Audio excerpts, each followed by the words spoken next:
A partir de este momento, hablemos sin medias tintas. Lo invito a que sintonice la frecuencia del análisis, en donde exploraremos juntos, sin medias tintas, las aristas de la noticia en toda su dimensión. Sin medias tintas, un programa polémico, controversial, diferente. Hablemos sin medias tintas.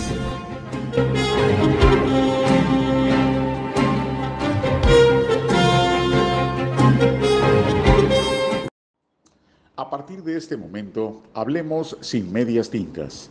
Este es un resumen. Las entrevistas más importantes de este 2023, aquí las ve usted. En una conversación sin medias tintas con exgobernadores.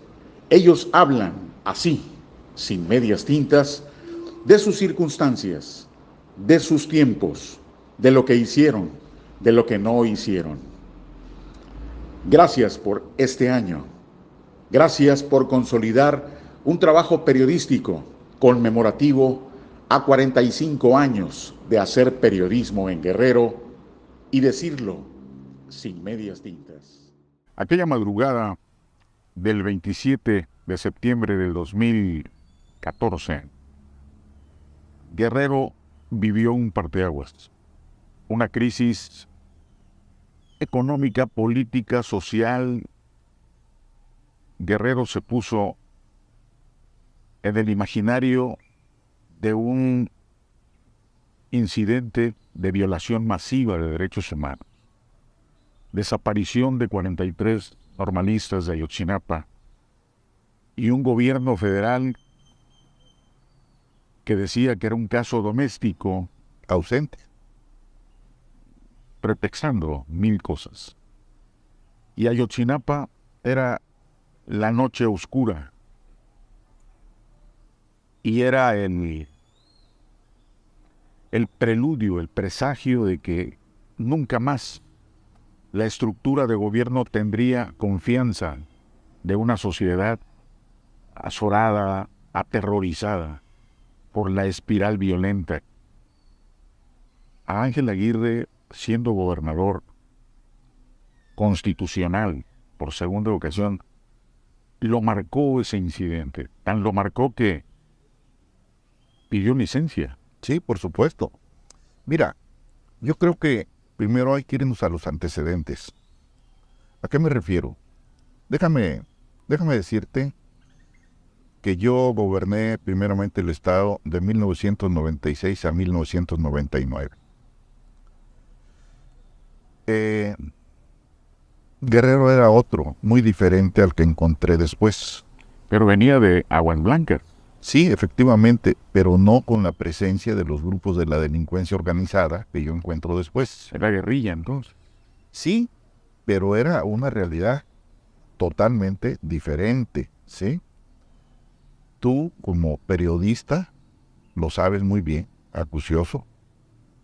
Se hablaba así de la siembra de amapola y de marihuana, fundamentalmente concentrada en ¿dónde? Pues en la sierra. Y no se le daba mayor relevancia. Se decía, allá siembran mota, ¿sí? Allá el ejército va y los combate. Nada más, ¿sí? Teníamos problemas, ciertamente algo de secuestro. Teníamos la presencia de EPR, ERPI, ¿sí? Pero no se hablaba de los grupos como Guerreros Unidos, no se hablaba de los Rojos, no se hablaba del SIDA, no se hablaba de esos grupos de la delincuencia organizada. ¿Qué pasa cuando yo regreso años después como gobernador? Cuando tengo mis primeras reuniones con el grupo de coordinación Guerrero, ¿sí? Que es al gobernador o la gobernadora en turno a quien le toca encabezar, y me presentan una radiografía de lo que son los grupos de la delincuencia organizada, yo me voy para atrás, ¿sí? Es decir, los gobiernos exteriores abren las puertas, ¿sí?, a la delincuencia organizada en Guerrero. Proliferaron por todas las regiones. Estábamos invadidos de grupos de la delincuencia organizada. Además, déjame recordarte que hubo un gobernador que dijo que no quería ni podía, ¿no? Sí. Fueron sus palabras literales, ¿no? No quiero señalar con un índice de fuego cuándo es cuando crecen más, pero la verdad es que así estaba. Así es como yo encuentro el Estado, con un sinnúmero de grupos de la delincuencia organizada, particularmente en la zona norte, ¿no? Guerreros Unidos empieza a tomar un poderío, lo mismo que en la parte del centro, los famosos rojos, ¿sí? Eso obviamente se plantea dentro del grupo de coordinación Guerrero. Es más, hay un momento en que se expone que hay un grupo de alcaldes que se vinculan con delincuencia organizada. Yo personalmente digo y planteo la necesidad, antes de que ocurrieran los hechos de Iguala, de que al señor Abarca se le investigue. Por ser un delito de carácter federal, exijo al delegado de la Procuraduría Federal, de la PGR, pues, que se actúe. Y su respuesta es: ya lo estamos viendo, señor, ya lo estamos viendo, señor, ya lo estamos viendo, ¿sí? Nunca hubo una respuesta clara a mis planteamientos. ¿Qué pasa cuando los hechos suceden? Los jóvenes que siempre acostumbraban a tomar camiones en la ciudad de Chilpancingo, ese día actúa la Policía Federal, la Policía del Estado, para evitar que tomaran los camiones en este lugar. Se mueven hacia Iguala, como tú sabes, y a partir de ahí es cuando se presentan los acontecimientos tan lamentables. Fue la delincuencia organizada. Pues yo te diría con todo conocimiento y te lo diría de manera contundente, por supuesto que fue la delincuencia organizada, de eso no tengo la menor duda. Coludido con la policía de Iguala. Sí, por supuesto, la policía de Iguala, la policía de Huitzuco, la policía de Tepecuacuilco. ¿Tuvo participación? Mira, yo desde mi muy particular punto de vista, yo no creo que haya participado el ejército de manera directa, ¿sí?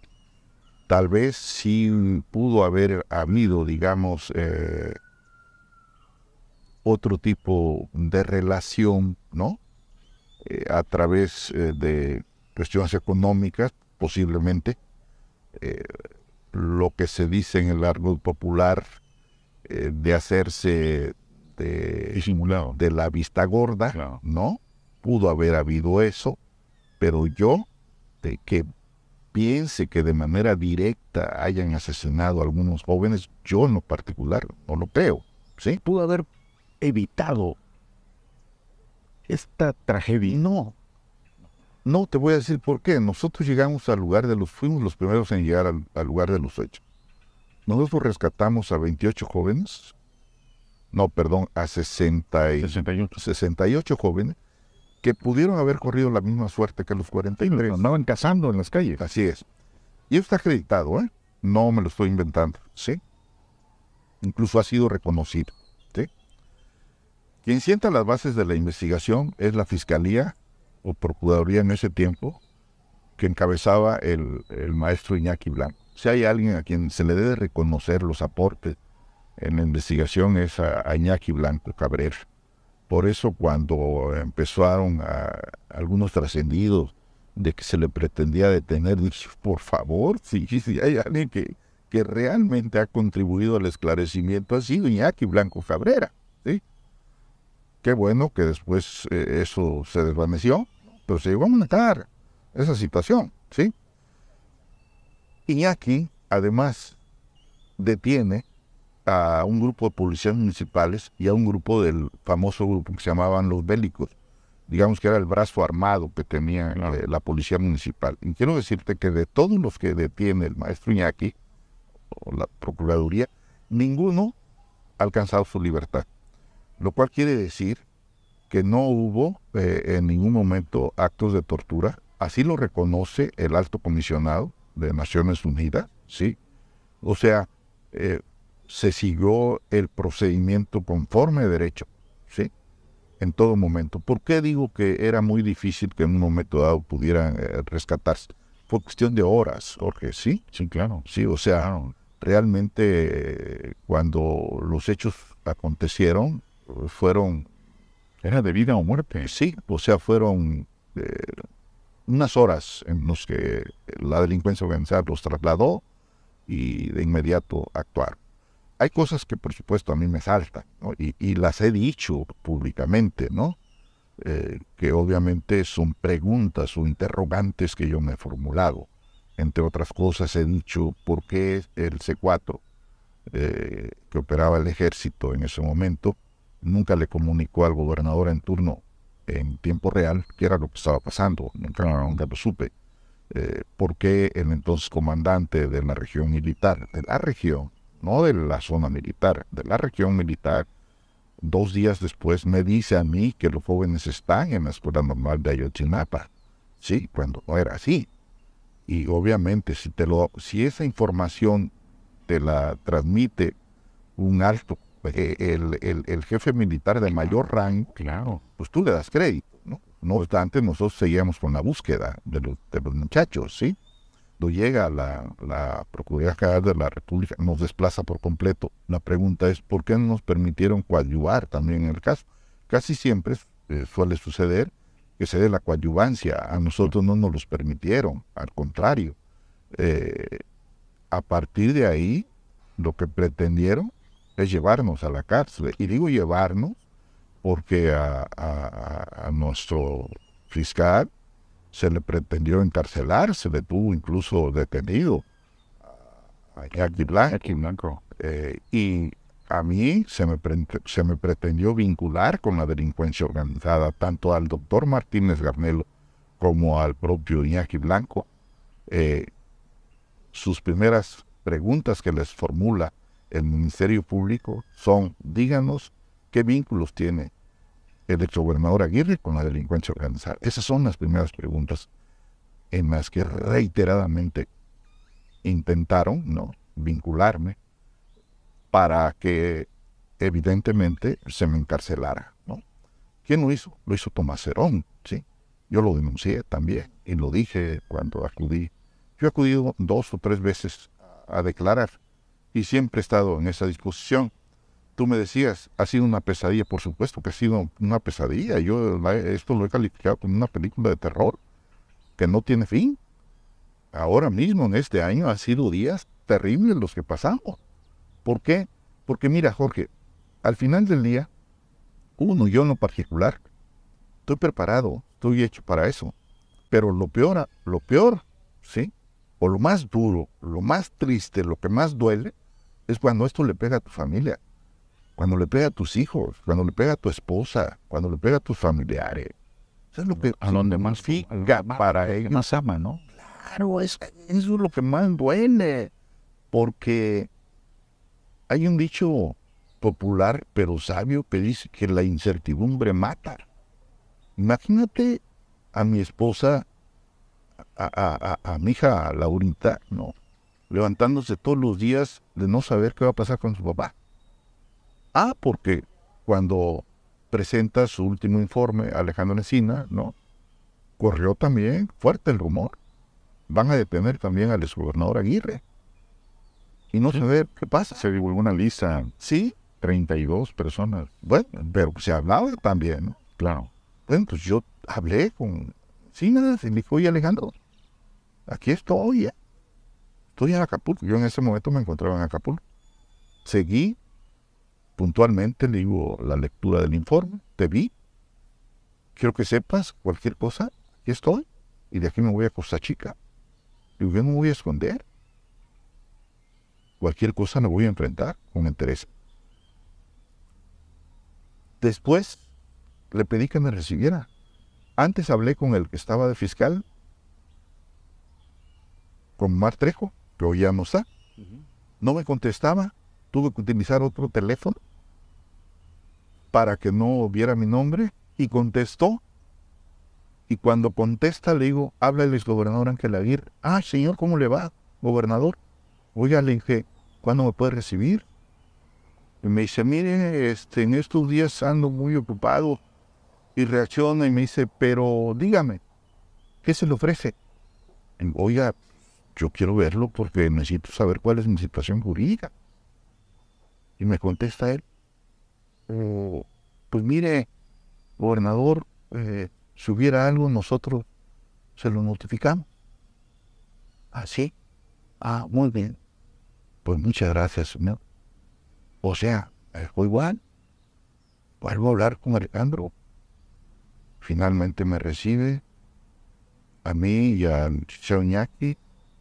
Alejandro, dime cuál es mi situación. Me dice, no, Ángel, no hay absolutamente nada. Bueno, Alejandro, dilo, por favor.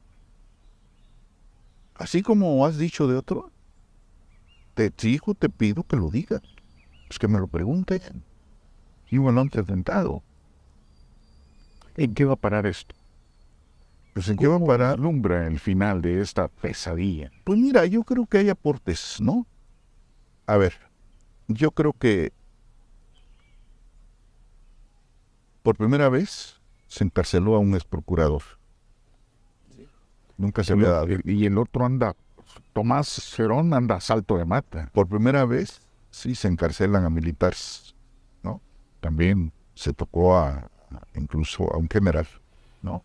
Tampoco se había dado en toda la historia del país. Saavedra. No, el otro. Cada Saavedra no está preso. Por primera vez, se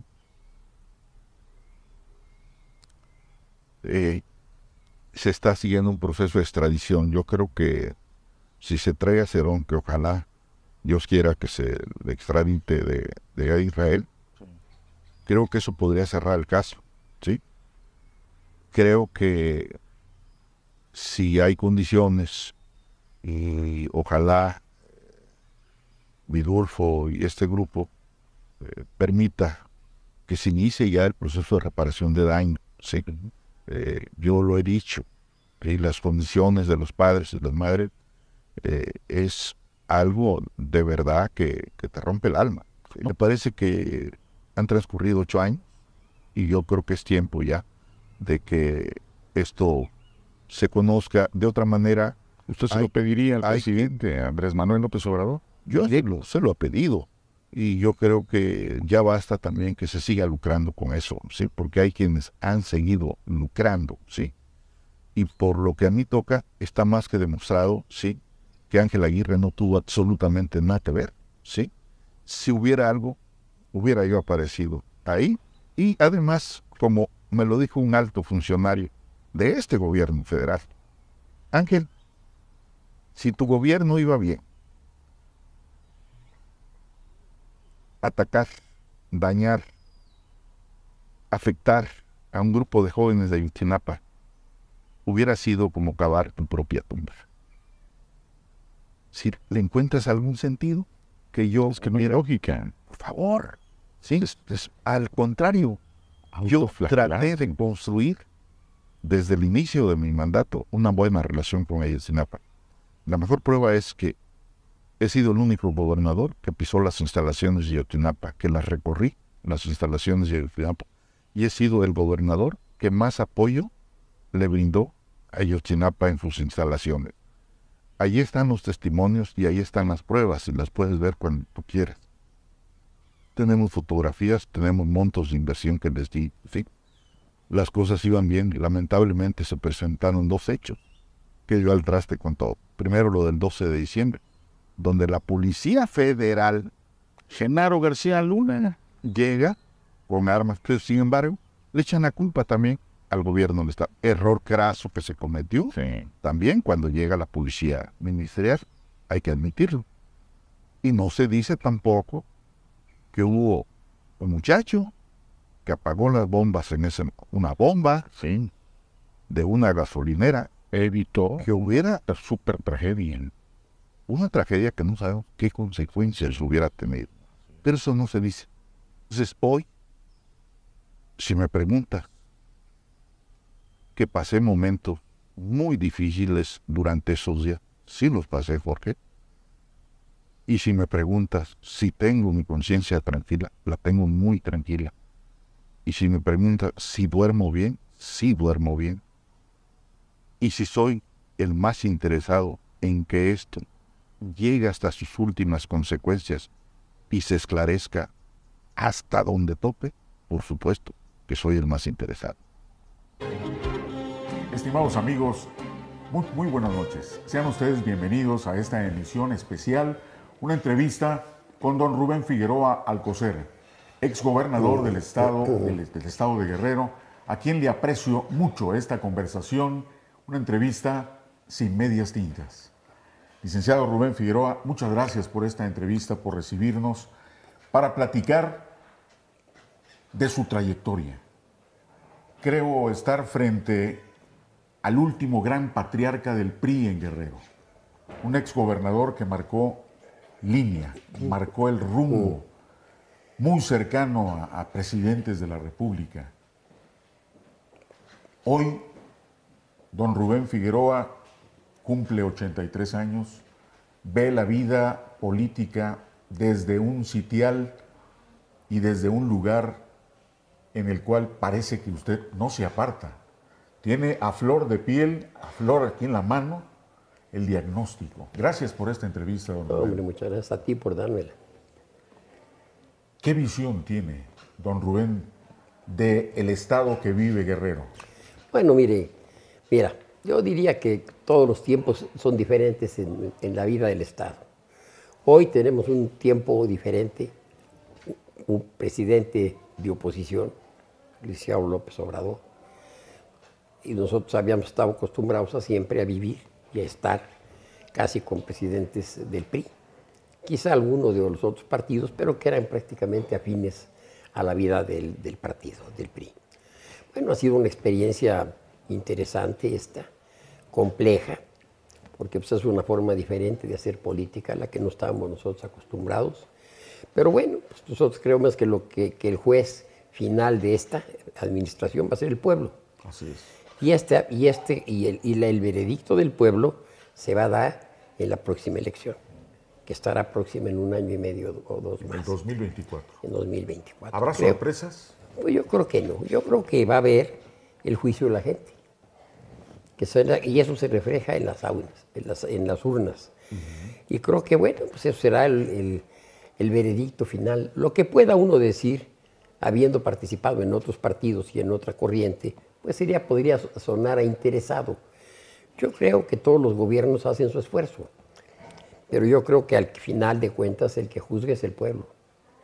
Y es el que da el último veredicto con su voto en la siguiente elección.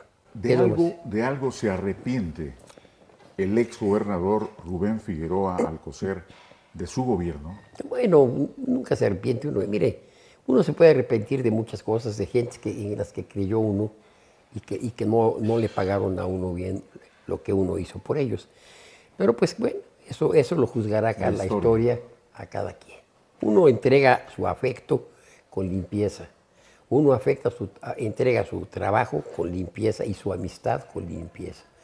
Los que traicionan la amistad, esos son hombres mal calificados por todos y por la historia.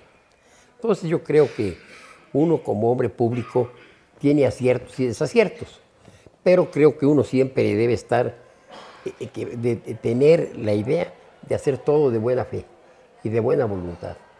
Y cuando no te cumplen, no actúan contigo en ese tenor, bueno, pues dejan un mal sabor de boca y el tiempo, la vida, se los va a cobrar. ¿Qué recuerdos tiene usted, Aguas Blancas, y Ernesto Zedillo Ponce de León, presidente de la República? Mira, Aguas Blancas fue un trágico acontecimiento en la vida de los guerrerenses. La verdad, y de fondo, nosotros no tuvimos ninguna responsabilidad, no porque yo fuera el gobernador y pasó y yo me esté ocultando en ese momento, no. Simplemente porque nosotros, previamente a cualquier acto que hacía la policía, cualquier lugar o acontecimiento donde la policía intervenía, mandábamos funcionarios del gobierno y firmábamos un protocolo todos para que supieran cada uno lo que tenía que hacer.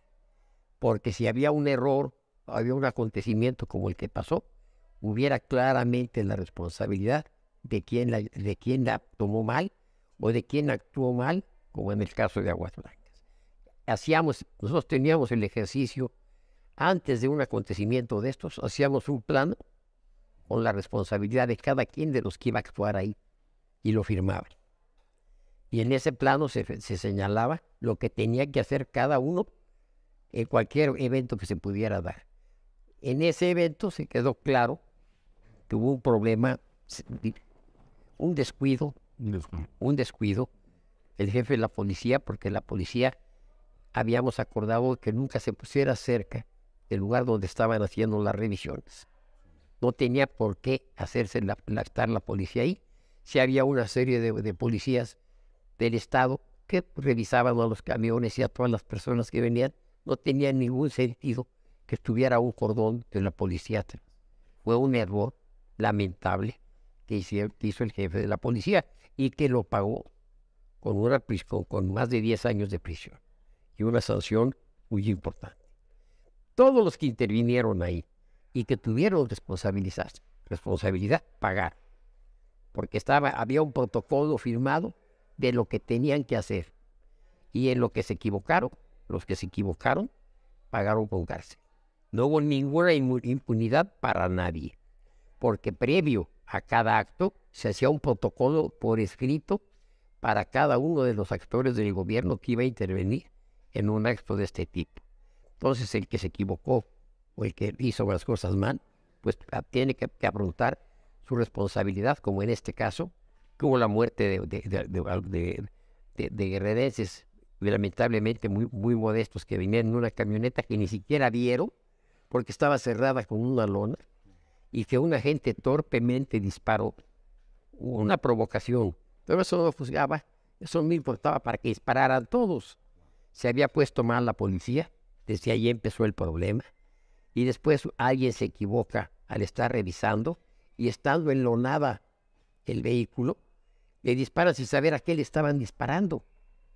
Es la primera vez que Rubén Figueroa habla de este tema. Bueno, yo no me gustaría hacerlo porque en ese momento daría uno la impresión de que se quiere uno salir de la tangente, por la tangente y no afrontar la responsabilidad. No, yo afronté mi responsabilidad, pero les demostré a las autoridades, por eso no tuve mayor problema, les demostré que todos los protocolos para ese tipo de actos se firmaban previamente con todos los actores. Usted no dio ninguna orden. Del acto, no. Las órdenes se daban por escrito antes y se firmaban en un protocolo, en un plano, que se hacía antes de cualquier evento con todos los funcionarios, del procurador, los jefes de la policía y tu servidor. Entonces nadie se podía dar sorprendido por lo que había acontecido. Si alguien se equivocó, tiene que afrontar su responsabilidad, como lo hicieron los que dispararon innecesariamente a un vehículo que ni siquiera sabían quién estaba ahí, estaba enlonado, y a una provocación que aunque se hubiera hecho, no era de mayor nivel como para esa reacción. Era una reacción desmedida a un acto de una provocación que fue muy modesto y que ahí está en el video. Afortunadamente, todo lo grabábamos. Nosotros teníamos como norma grabar todo, para que el que tuviera responsabilidad, si salía algo mal en algún trabajo o alguna cosa que se hiciera, no quedara nadie impune. Y si se afectaba el pueblo, tenía que pagar la responsabilidad de lo que habían hecho. Y así fue. Todos los que participaron en el problema de Aguas Blancas, como estaba aprobado con los protocolos, todos cumplieron penas de 10 a 20 años. Todos. Policías y funcionarios. Y yo me fui porque pensé que esto finalmente había sido parte de mi gobierno. Y yo no quería quedarme con él para que estuvieran permanentemente criticándome diciendo que yo había tenido la responsabilidad. Yo no había tenido ninguna porque yo todas las órdenes las firmábamos todos y las grabábamos. Su conciencia está... Mi conciencia está limpia porque yo di mis órdenes bien. Y se les dijo lo que tenían que hacer con gran claridad. Están los protocolos firmados. Entonces, el que se equivoca, pues paga. El presidente Ernesto Zedillo, ¿qué papel jugó? El presidente Ernesto Zedillo para mí jugó un papel muy trágico, porque no quiso ver las cosas. Yo pienso que hay que juzgar, aunque seas lo que tengas, la posición que tengas. Hay un acontecimiento de este tipo, tienes que investigar qué pasó, y al que tenga la culpa, aplicarle la ley y su responsabilidad, pero no aplicársela innecesariamente a quien no la tiene. En mi caso estaba grabado el hecho y se habían dado las instrucciones precisas de lo que se tenía que hacer. Quienes se equivocaron, pagaron con cárcel todos. No hubo un solo policía o un funcionario, subprocuradores, todos pagaron con cárcel, con 10 y 20 años de cárcel. Entonces no hubo ninguna impunidad para nadie. Y después a mí me sugirió que yo dejara el gobierno y yo no me quise empecinar a no hacerlo, porque hubiera dado la imagen de que era yo un chamista. Y no, yo había sido un hombre electo de elección popular.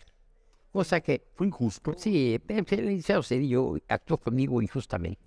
Yo nunca lo he dicho, hoy te lo digo a ti, injustamente porque yo no hice absolutamente, no tuve ninguna cosa. Tuve la responsabilidad porque era yo el gobernador.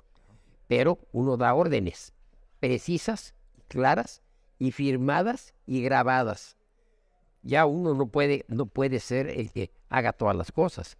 Si alguien se equivoca, como en todas partes del mundo, cumple con cárcel su responsabilidad. Históricamente, en la historia, vamos, en la memoria histórica de Guerrero, ha quedado ese episodio de mucha vergüenza, de mucho temor, de mucha rabia, de indignación.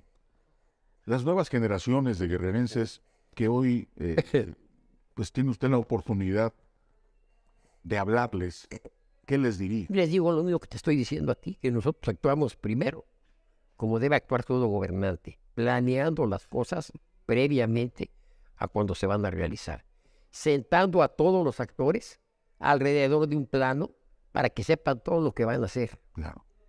punto por punto y caso por caso, como lo hacíamos siempre.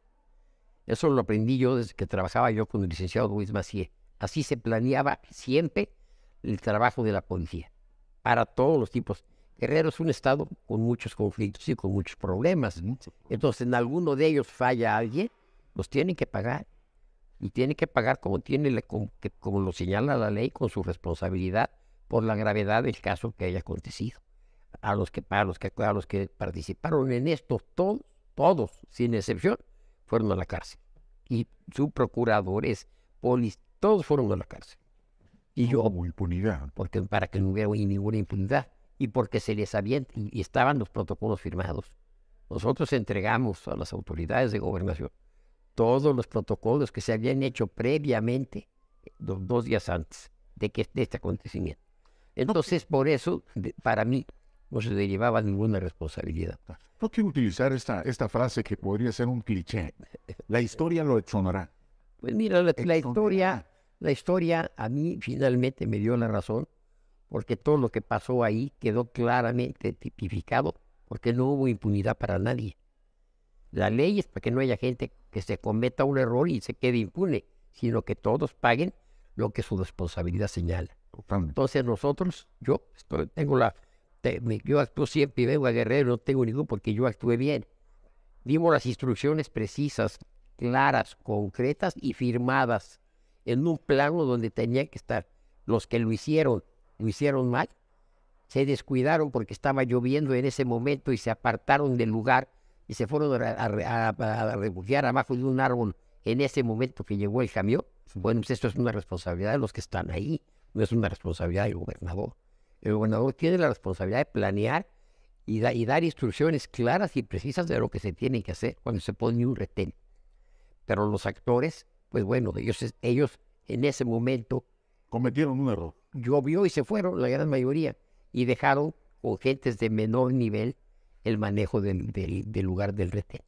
Cuando se da el caso y viene una provocación, porque hubo una provocación, está grabado y firma, pero una provocación menor, una provocación de un disparo de una pistolita ahí, 22, una cosa así, a un policía y alguna cosa, y uno que brincó de un camión, no tenía mayor responsabilidad que aplicar los lineamientos que se hacen en ese caso y no hubiera pasado nada. Pero los señores de los mandos se habían ido a refugiar a un árbol porque estaba lloviendo en ese momento y dejaron a mandos menores al frente del retén. Se da el acontecimiento y estos, los que estaban sin ninguna razón, disparan. Y al disparar matan a las personas que no tenían ninguna culpa y que todo lo que venían a hacer era comercializar sus cosas a Atoyac. Esa es la realidad del tema. Entonces, ¿qué aconteció con eso? Bueno, pues todos los que hicieron eso tuvieron su sanción con 15 y 20 años de cárcel, todos sin pérdida de su trabajo. Vamos a hacer... Obviamente eso no revive a las personas, pero se les indemnizó a todos conforme a la ley, los que lamentablemente fueron afectados en este caso. Yo tuve cuidado de que se hiciera. Pues sí, porque pasó mucho tiempo y nunca dimos ninguna entrevista con nadie. Yo nunca la di, porque no me interesaba ya hacer. Es que era verdad. Pues sí, pero ya ¿para qué quieres una verdad cuando ya te viste el gobierno? Ya no te va a ayudar. ¿No le dieron oportunidad a usted? No, yo le dije y le expliqué a detalle al secretario de Gobernación de ese tiempo y a todas las autoridades, pues con las pruebas. El presidente. Un delito, una cosa de este tipo tan grave y tan lamentable, lo primero que debe uno pedir son responsables y pruebas de que hicieron. Yo acredité lo que yo hice y lo que hizo cada quien, con pruebas. Creyeron que me fuera yo, me fui. Yo no quise colgarme de una chamba o de trabajo como si fuera mi última voluntad. Yo dije mi verdad, estoy tranquilo conmigo mismo, que es lo más importante.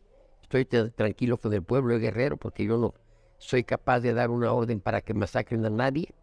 Y segundo, yo nunca no tuve ningún problema y el tiempo me ha dado la razón. No he tenido desde entonces hasta acá ningún problema con nadie y he seguido haciendo mi trabajo toda la vida y he seguido haciendo política toda la vida. Documenté todo lo que pasó en mi gobierno, incluyendo lo de Aguas Blancas. Entonces, quien lo quiere ver, quiere juzgar, pues recurre a la historia escrita y a la historia filmada que hay. Claro. Y entonces se toma un juicio claro de un gobierno o de la actuación de un gobernante.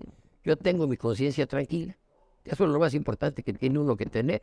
Y puedo dejarle a mis hijos un legado limpio y correcto.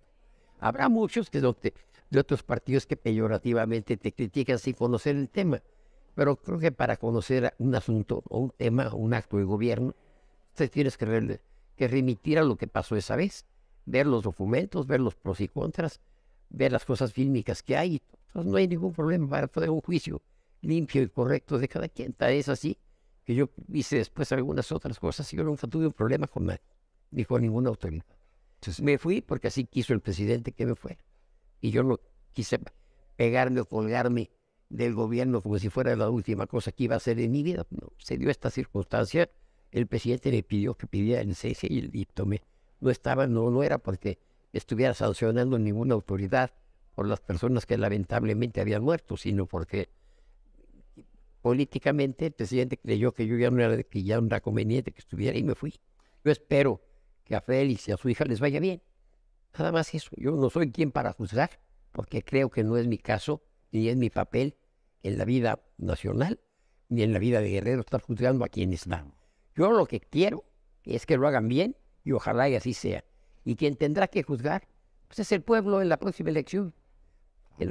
El juicio siempre lo tienes a la vuelta de la esquina, en la próxima elección. Entonces, yo siempre, afortunadamente, en todo el tiempo que tuve, tanto como presidente del partido como gobernador, tuve la fortuna de que el pueblo me diera su confianza.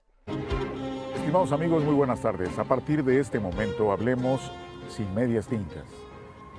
Mi nombre es Jorge Valdés Reisen, le doy la más cordial bienvenida a esta emisión especial desde un lugar que sin duda alguna es un paraíso y está enclavado en plena zona dorada del puerto de Acapulco. Es un pulmón ecológico y una entrevista con un personaje de la política en Guerrero, originario de Acapulco, aunque su nacimiento sea en Guadalajara. Él es acapulqueño nativo. Ha sido gobernador del estado de Guerrero, ha sido presidente municipal de Acapulco, ha sido diputado federal y hoy está aquí con nosotros para hablar sin medias tintas, Carlos Ceferino Torreblanca Galindo. Muchas gracias por la entrevista. Al contrario, Jorge, un saludo y la oportunidad de verte, de saludarte a ti. Gracias. Y a todos los que siguen este programa, un saludo muy afectuoso. Quo vadis, Ceferino? ¿Hacia dónde va Ceferino después de ya haber sido gobernador de este estado del 2006? 2005 al 2011. ¿A dónde va Ceferino? Lo noto inquieto, políticamente hablando, lo noto con una exacerbada condición acapulqueña de defender un puerto que está hoy maltrecho. No quiero poner otro adjetivo calificativo. ¿Quo vadis, Seferino? Jorge, en principio yo creo que cualquiera que tuvimos la enorme responsabilidad de gobernar un estado de la magnitud y de la complejidad de Guerrero y haber tenido el privilegio de ser el primer presidente municipal de oposición también en Acapulco, pues me parece que no puede estar ajeno al desfile de los acontecimientos. No puede estar solamente de espectador.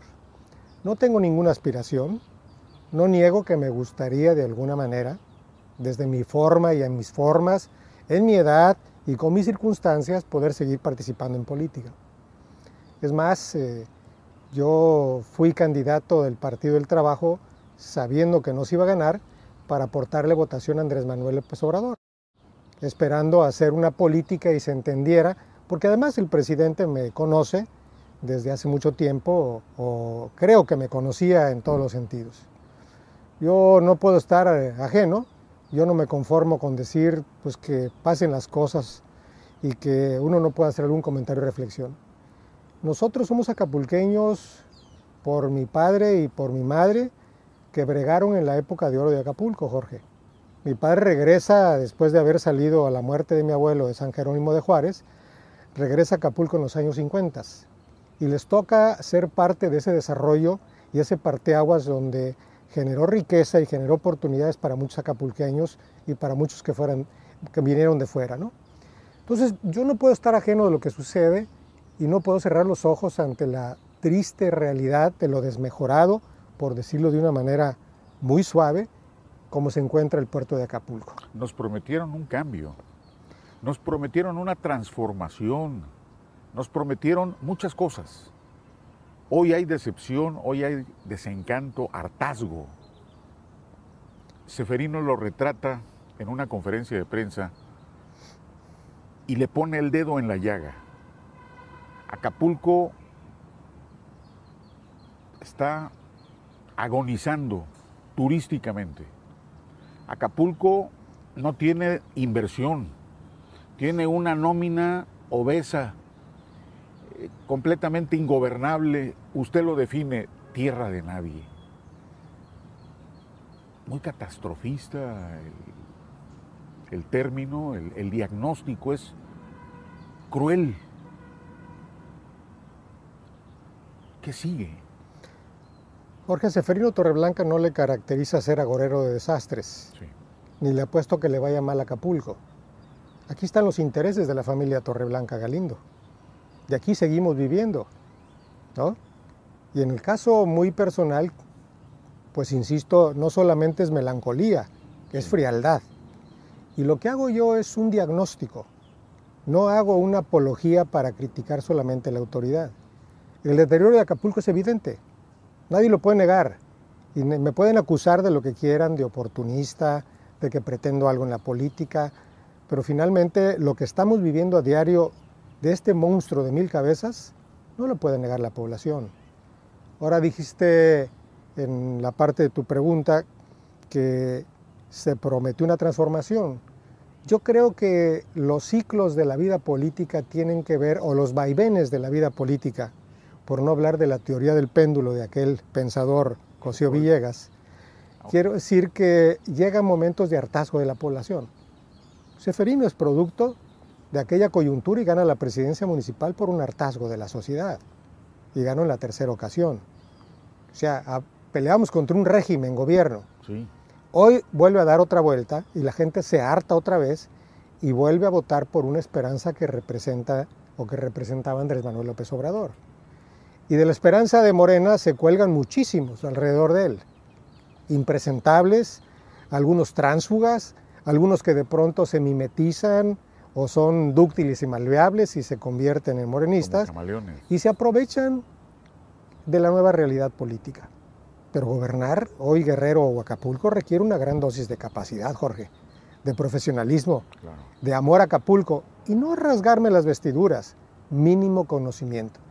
Entonces, para hablar de Acapulco no se trata de ser agorero de desastres ni catastrofista, sino hacer un simple, llano y frío diagnóstico de cómo está. A ver, yo quiero hacer un símil.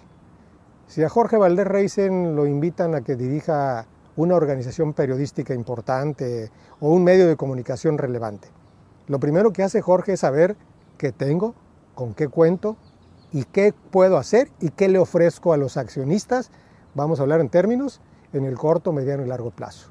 Hago una ruta de navegación. Si no sé yo de producción, invito a alguien. Claro. Si no sé de producción, si no sé de camarógrafos, me rodeo de gente que sabe. Yo tengo una idea de lo que quiero. ¿Cuánto tiempo me va a llevar?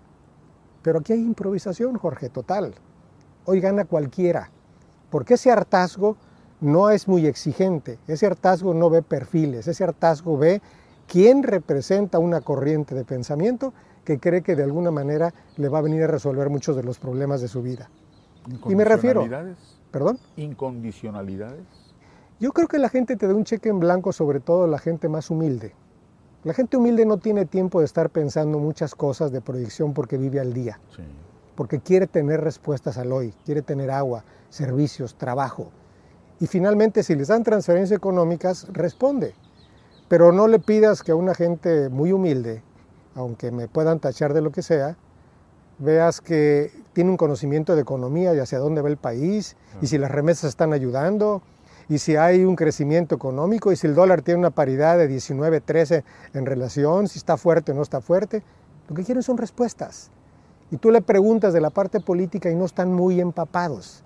Lo que quieren es vivir mejor. Y de alguna manera se suman a esta transformación y no se fijan quién representa esta transformación. Ojalá y esa esperanza no fuéramos tan irresponsables los políticos y abusáramos de ese cheque en blanco que entrega la población más humilde que hace la gran mayoría de la población. Eso es el panorama. Sí. ¿Qué hacemos por Acapulco? Pues creo que la política debería de jugar un papel muy importante para que las fuerzas políticas, hoy menos preparadas, pudieran hacer un análisis de hacia dónde queremos ir y qué podemos hacer para empezar a resolver los difíciles y enormes problemas que tiene Acapulco y el estado de Guerrero. Siendo usted gobernador, la violencia asomó uno de los rostros más espantosos. Acapulco atrajo la mirada de millones de habitantes de todos los países, de todo el mundo. Desde ahí, la pesadilla hasta el 2022 parece no acabar. En ese ínter, Ayotzinapa, la noche oscura en Iguala, 43 normalistas desaparecidos. En ese ínter, balaceras, ejecutados, descabezados, violencia en las playas. En un municipio de la sierra, entre la sierra y Tierra Caliente, San Miguel Totolapan, bastión de grupos delincuenciales, un ajuste de cuentas y una masacre irracional. Todo esto, esta herencia de gobiernos neoliberales, como lo dice el presidente López Obrador, como lo dicen otros gobernadores, pero una violencia que parece que no tiene fin. Es un tema espinoso, es un tema incómodo. ¿Qué dice Seferino Torreblanca al respecto? Bueno, que es un tema harto difícil. Hay que volver a hacer el diagnóstico del que hablábamos hace un momento. La importancia que tiene el estado de Guerrero en la parte histórica y en la parte de geografía y lo complejo que implica esto. Tan es así que siempre hago referencia, si no me equivoco, que el único estado de la República Mexicana que tiene una 9ª región militar o una región militar solamente en su geografía es Guerrero, ¿no? Tiene dos zonas militares. 2 zonas, pero una región. Sí, claro. La región es Guerrero. Sí. Y si vamos a otras partes de la República... Son varios estados. Son varios estados. Exactamente. Entonces, esa es la importancia que tiene estratégica en la seguridad nacional Guerrero. Sí. Y tenía que ver bien con la siembra de estupefacientes en la Sierra de Guerrero. El combate a las drogas. La siembra de marihuana, ¿no? Estamos en segundo lugar y primer lugar en siembra de amapola. ¿Ok? Los tiempos de los grupos subversivos y los levantamientos, desde la época de los Figueroa, en los 70, las guerras sucias, etc. Y en todas las partes es un estado convulso, que ha tenido una serie de eventos de esta naturaleza. No me voy a alargar mucho para evadir el comentario. Claro. ¿Qué creo yo que ha pasado? El fenómeno de la delincuencia ha ido mutando. Es como un gen que se muta hacia otros comportamientos. En una época teníamos un tipo de delincuencia que hoy ha ido mutando a una serie de acciones que se convierten en delincuencia de cualquier naturaleza, ¿no? Robo, extorsión, secuestro y muchas de las manifestaciones. Y ha venido cambiando durante el tiempo, sin ser un conocedor del tema. Simple y sencillamente decir que la delincuencia hoy está enraizada con la forma de actuar de los grupos delincuenciales y el comportamiento de la propia sociedad. Uno de los temas que yo le atribuyo es el alto consumo en estupefacientes y la diversidad. Ya no hay trasiego. Ahora es consumo. Se hablaba de un guerrero que lo utilizaban las costas para brincar de Colombia con la coca y con una sola de cuestiones. La amapola que se utilizaba, la goma de opio que era utilizada, la marihuana famosa, la Golden. Legalización de las drogas, ¿qué pasó? También ya quedó a segundo término. Y además una cosa, Jorge, porque vas a legalizar, ¿qué? ¿Vas a legalizar todas las drogas? Y todos los días están inventando tachas, micropuntos, fentanilo, derivados del crack y todo lo que pueda haber en drogas. Autorizas la marihuana, que dicen que es muy buena, vamos a suponer, pero sobre todo vas a tener otro gran problema, Jorge. ¿Está preparado el Estado mexicano para rehabilitar a toda la gente y los efectos que va a tener? Claro que no. Y además tiene las grandes consecuencias de que el crimen atrae a todos los jóvenes. ¿Ok? No, se le acaba el negocio. Se acaba el negocio. Es un gran negocio. Vamos a decirlo con claridad. En Estados Unidos, que es el país con más capital, con más estructuras, con más instituciones, existe el consumo altísimo y lo que hacen es administrar, ¿no? Sí. Ahora bien, vamos a hablar en terrenos para no pretender dar una cátedra, que no lo soy en materia de seguridad o de inseguridad. Pero conoce. Pues se utiliza el sentido común. Medianamente conoce, o bien. Yo comentaba que más allá de hacer un análisis profundo del tema de la seguridad o la inseguridad o alternativas que hacer, ¿qué tendría que hacer lo mínimo un gobernador o un presidente municipal? Primero, ver con qué fuerza de tarea cuenta para la prevención del delito. Ver cómo están tus instituciones de procuración y administración de justicia. Hoy fiscalía, en mi época procuraduría, ¿no? Entonces todo este aparato lleva un tiempo poderlo conformar. ¿Qué tienes para rehabilitar a los reos en las cárceles del estado de Guerrero? Una escuela de crimen. Entonces todo esto conforma la parte para atender el multifactorial tema de la inseguridad hoy en cualquier parte del país. Pero necesitas fuerzas. Nosotros llegamos al gobierno del estado y recibimos, si no mal recuerdo, 2,000 trabajadores entre administrativos y los demás, y entonces tenemos que empezar la tarea de reconstruir el aparato de procuración y de la prevención del delito. En Guerrero se acabará la violencia algún día, esta violencia secular, ancestral, caciquil, de implementar el poder o disputar el poder. Yo creo que la política y la estrategia debería de ir en líneas paralelas, trabajándose. Es decir, es cierto que hay que combatir las causas, pero no puedes trabajar todo el tiempo con los abrazos. Claro. El uso de la fuerza para eso está, y para eso autoriza la Constitución a un gobernante para el ejercicio leal, real y autorizado y legal de la fuerza pública. Para eso es, para subvertir el orden. Perdón, para poner orden, no para subvertirlo. Para eso tienes a las autoridades y para eso te entregan la fuerza pública. No es para andar garroteando, como todos dicen, es represión. Necesitas fuerza pública y al mismo tiempo combinar, si tú quieres, con lo que se llama abrazos, con los programas de atención, con combatir las causas, con dar oportunidades de empleo, etcétera, etcétera. Son varios los fenómenos. Pero si vamos a inventar la política de seguridad pública cada 6 años y lo ocurrimos que hoy se lo vamos a entregar a los militares, no porque los militares no tengan capacidad, sino que no es la tarea de un militar. El conocimiento de hacer la tarea de una policía formada de manera distinta a como se trata un militar.